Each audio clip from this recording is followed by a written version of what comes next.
Hello. So today we gonna look into a linked list problem. This is a good question, which actually tests the candidate for their understanding of linked list.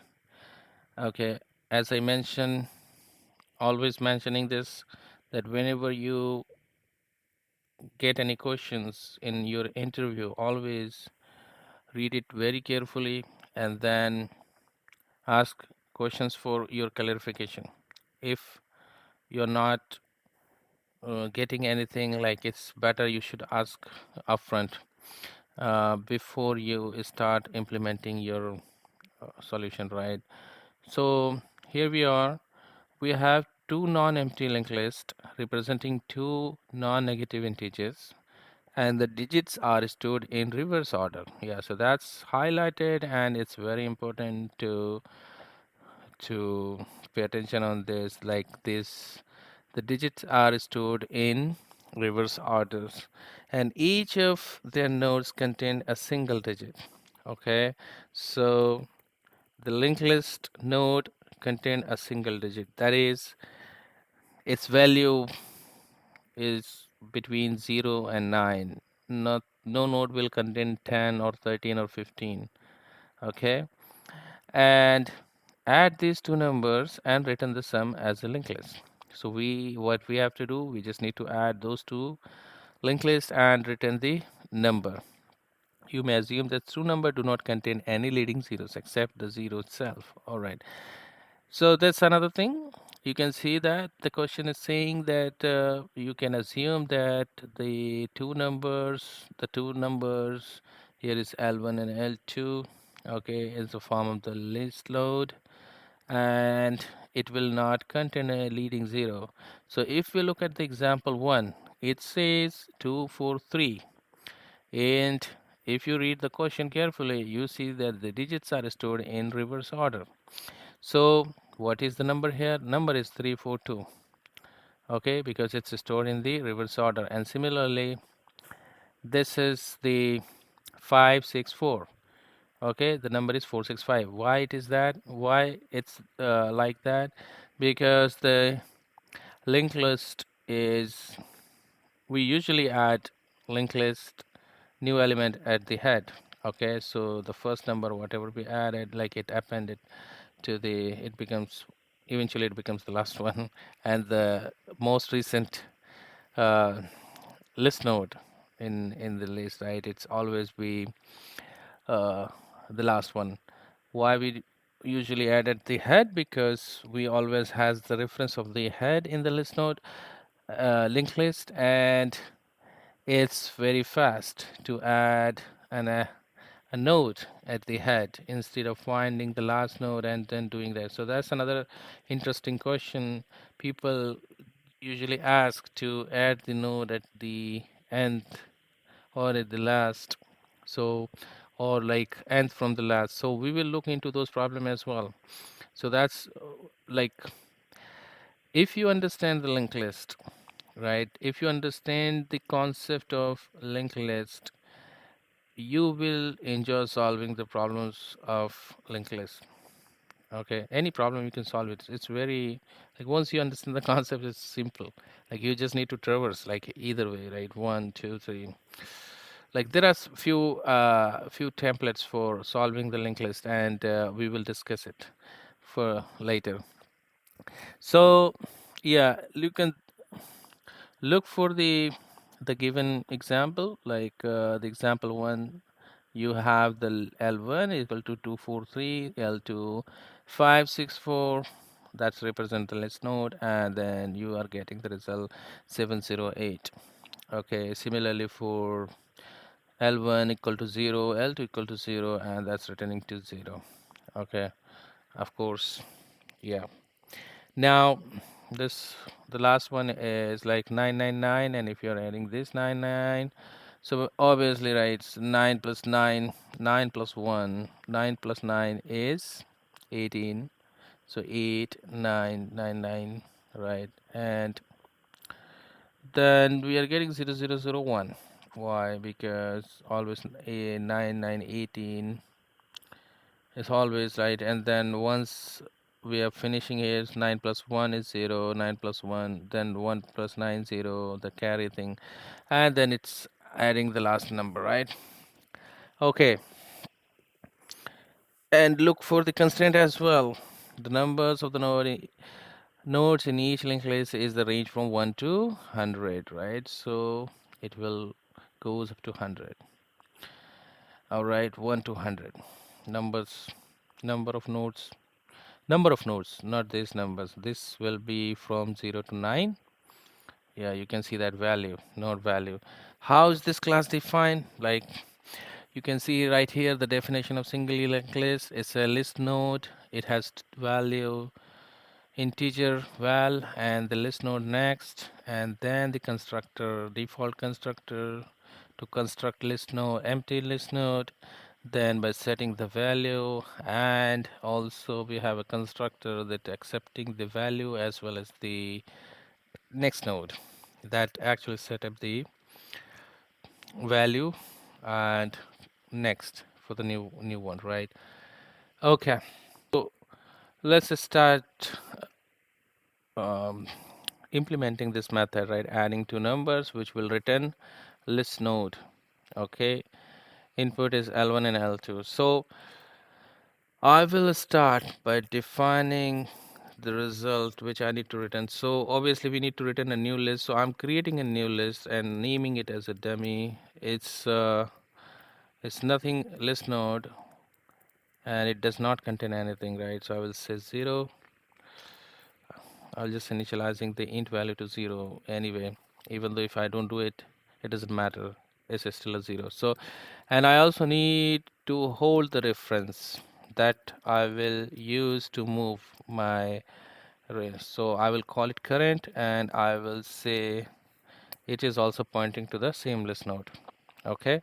So I created one dummy list node and I also created uh, another current, right, another reference of the same one. So both of them is pointing to the same list node which is right now empty.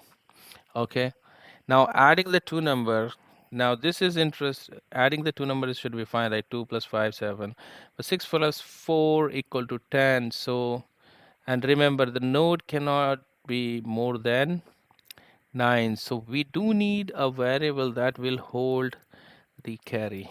So I will say I'm gonna initialize it to 0. That's okay, like and that's the three things I need to do. Now we need to make sure that, like the question says, it's a non-empty. All right, it's a non-empty list.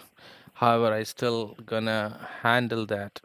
Like if I just not, that's a good practice to have the defense to your code, right? The if one of the lists, right, is null, you can just simply return the other one, right? So I would say, okay, if L1 is equal to null and L2 dot L2 is not equal to null, then I can simply return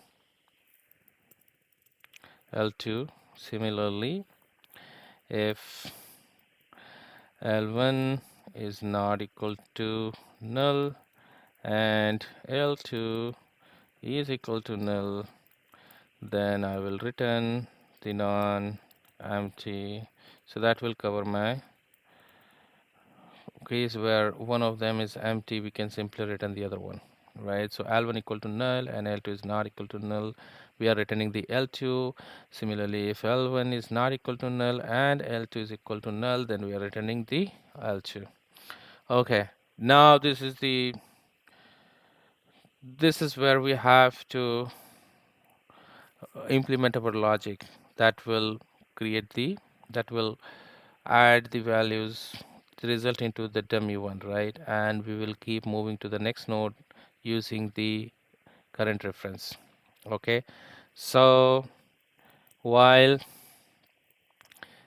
right, L1 is not equal to see, L1 is not equal to null, and or L2 is not equal to null, right? Both of them is not equal to null, right? Then we're gonna continue to add, right?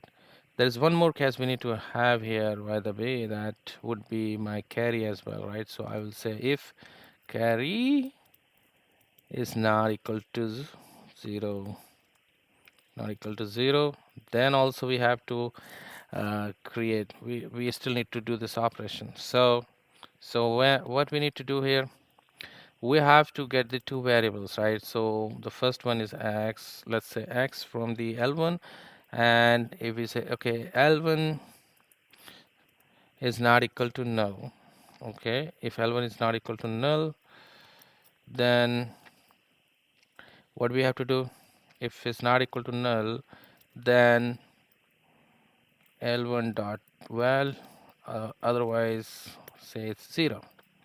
Similarly, int x equal to int y equal to,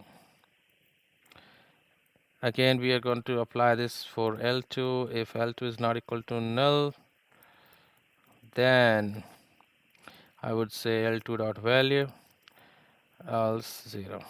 Okay, so we got these two variables, int and x, right? And now we need to do the sum of these. So how are we going to do the sum? Simply x plus y, okay, plus the carry. We know that the first thing is carry is 0, but after that it will be something. If we look at the example 6 plus 4, right? For 2 plus 5 7, like initially there is nothing, right? But you will see the magic what happens here, right? So we got the two values from L1 and L2, and then we are going to add them together along with carry, and that will be the sum. So how we gonna construct the right now? So now we have the value, then we're gonna construct the new list node, right? So current we already have, it's pointing to the dummy, right? So we will say current dot next is equal to new list node. That will take what? It will take the sum, right? Okay, here is the interesting thing, because sum could be 11, 12, 13, right? What we have to do is we just need to hold the remainder of this, right? We should not. So how we gonna, why remainder? Because let's say example of 12, let's say the sum become 12, right? We just need to hold the values from the reverse order, and then we'll carry, this will be our carry. So how we gonna find the remainder? Mod of 10, it's integer, right? So mod of 10 will give us the remainder, and that will be our next node value, right? Okay, so that's it.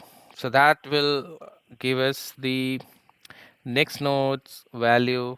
Like we are constructing the new list node, right? If you see the line number 7, this is the constructor we are using. We are just passing, and it will create a new, right? It will only set up the value. The next node will be null, right? Because we don't have any. Now, similarly, we also need to write the current next is equal to the new node, right? But we also need to use this current to set to the, move it to the next. Okay, all right. And what else we need to do? We also need to set the carry value. We haven't set the carry value, right? So right here, set it up. What it should be, it should be the same what we have, right? So carry is equal to just sum divided by 10. So that will be my carry. We create the node, we set the current node to the next node, which is null as of now. And we also need to do this here, right? So if what we have to move the pointer from the L1, right? L1 is pointing to the first node right now. So Let's see what we gonna do. We have to move it to the next one. So if L1 dot L1 is not equal to null, then we're gonna say L1 equal to, similar to what we did for the current. So L1 equal to L1 dot next, and same with L2. So if L2 is not equal to null, then we're gonna do the same thing. L2 is not going to point to the L to the next node. So this is also going to the next one, and this operation will continue until all this list L1 and L2 become null, and then carry becomes 0. Okay, so that's all I need to do. Then once we are finished here, what we have to do, we have to return, right? It will construct the node, right? So look at this, right? We keep going to the current node, right? So current node, if you see, for example, we got the answer, if we 807, right? So 807, so we started from 7. Current, initially current was at the 7, then it pointed to the 0, then it pointed to the 8, right? Now the current value is at 8, right? We don't have the ref, but we have to return from 708. How we can return it? As you can see, we construct the dummy node initially, right? So the dummy is still pointing to 0, 1, 0 node, the node which has the value 0, right? And its next node was started from current, so it's still pointing to the next one, to the 7. So what we have to do, we simply gonna return dummy dot next, and that should be it, right? That will return the result. Let's look again. We have created a dummy list, right, which is nothing but a pointing to 0, right, and it has null, right? Similarly, the current is also 0 and null, right? So basically here dummy and currents are same. The carry is 0, and then we are, this is, if you're looking at the question, right, it doesn't make any sense. Like we can remove this line as well, but I would say, right, one of if they don't have it, like you can just remove that, right? So the idea here is, like, if one of them is null, we can simply return the other list node, and that should be it. And then we are moving from one node to, like, we are doing the operation using the while loop, and we are making sure that the list nodes lists are not null and carry is not equal to 0, and we are doing this operation. What we are doing here, we are extracting the value from the node, list node, and adding them together, right, with carry, and that will give us the sum. Then we will check for the carry. If the sum is greater than 10, we divide the sum by 10. That will give us the you, the last, like, it will move this, right? It will give us the carry, what the carry is, right? 110. So it will, and then we are moving, we are creating a next node, right, which is null here. So current not next is null. So null, we are initializing it with the value, right? The remainder, right? For example, here in this example, it's 2, right? For example, if we are looking at the example 1, it will be the 7. So we are, now it will be 0, right? The next was 7 null, now it's 7. 7, I'm sorry. Yeah, that's it. So that will be it. And yeah, that will do it. So, and once we are done with the loop, we are just returning this, The dummy is pointing from 0 to 0708, but dummy next is pointing from 708. So that's it. So let's run this. And we have a compilation error. Why? Because we are saying that is not equal to null. L2 dot val. Why is that L2 not equal to? Okay, I'm missing out the not equal to sign here. I'm gonna run it again, and it's accepting the cases. So that's awesome. Okay, yeah. So that's one of the question related to the linked list. Okay, I hope you understand it. I would say like we will cover the list linked list basics, but this is just to give you idea how the linked list node uh, algorithm you can approach, right? Give Take a look at this and try to solve more linked list problems. Understand the linked list operations, and we're gonna discuss more later. Thank you so much.